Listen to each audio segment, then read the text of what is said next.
हाँ दोस्तों, देखिए हम लोग फर्नेस का काम कर रहे हैं।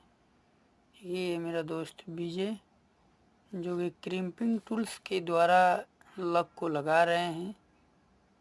ये 1 टन का फर्नेस है।